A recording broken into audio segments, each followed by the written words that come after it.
Side Hustle School listeners, welcome back. I'm Chris Gillibo. Interesting story for you today. There are a lot of artists out there, and the majority of them don't make much money. I don't think that's hugely shocking. And just making art and not making money is fine for some artists, but others do have the aspiration to sell more of their work. Well, today you'll hear about how a successful California illustrator has been able to make more than $25,000 a year helping artists accomplish those business goals.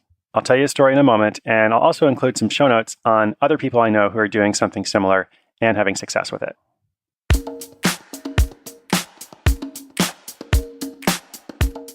Chris Wilson is a freelance animator and illustrator from San Diego, California, who also sells his art originals and prints. And those two income streams are how he makes most of his money. But a few years ago, he found himself getting a lot of questions from other artists about the business behind his work. They had specific questions about how to sell their art online, how to grow their audience, and get more creative clients. He started answering all those questions in a weekly newsletter. His subscribers found that newsletter so valuable that several of them told him they saved his emails in a special folder. He figured he could make things easier for them by creating a PDF guide with all of his best answers in one spot. So Chris took a couple weeks away from his regular artist work and put together a 100-page PDF guide with all the best questions he'd answered in his newsletter. He priced this product at $39 for the basic guide or $99 for a whole set. This was an experiment, and he added a landing page to his website and debuted it to his existing newsletter.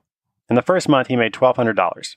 He kept a link to the guide in his weekly newsletter and would get enough purchases every week that over the first year, he averaged anywhere from $300 to $750 per month. After that first year of offering the PDF and continuing to send out the weekly newsletter, he was getting deeper and more detailed questions from the artists who'd purchased the guide. Now, he would regularly go back and update the guide with this new information, and soon the 100-page PDF had grown to over 200 pages. It was not only getting hard and time-consuming to update, but it was becoming more cumbersome for people to navigate and find all the information. So once again, he took a couple weeks off and created an online video workshop. So he's gone from guide to online video, and now when a student has a new question, he can just make a new video or audio recording and add it to the course.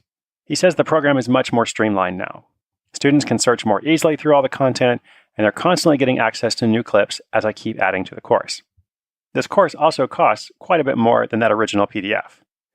During the second year of offering this art business workshop, Chris steadily increased the price to $599, which is where it's still at today. 3 years in, he makes more than $25,000 a year off this hustle, and the workshop is actually easier to update and maintain than it used to be. So he can offer his students more individual attention. With the price of the workshop, students get access to him via email, phone, and in a private Facebook group. Chris blocks out a few hours every Monday afternoon to be available, and it's also a benefit to him because he gets to connect with his students and learn how his content is working for them. So far, he's kept his marketing really simple. He uses ConvertKit for his email newsletter, which is the same service I use. Once in a while, he posts that weekly newsletter to LinkedIn and Facebook groups, and he's done a couple of guest posts on other blogs, but he hasn't done much else. The biggest way that his list has grown and he's been able to sell more product is that his subscribers often share his newsletter. To get new artists to sign up, he offers a 10-day email series with 9 free lessons on how to use Story to sell art. And then only on the 10th day, he pitches them on the paid workshop. Whether they sign up for it or not, he makes sure that the weekly newsletter always has valuable content. And this free series is what generates the most sales for him. When Chris started this teaching side hustle, he was worried about imposter syndrome and the old stigma of those who teach can't do, even though he was a successful artist and he was busy with commissions and clients every day. Eventually, Chris realized that his teaching business was growing because he cared. He cared about helping other artists sell their work. He cared about having good information out there for those looking for answers. And he finally came to believe those who teach care. He loves getting excited emails from students who just made their first sale online. It motivates him to keep improving the course. And naturally, the $25,000 a year in side income doesn't hurt either.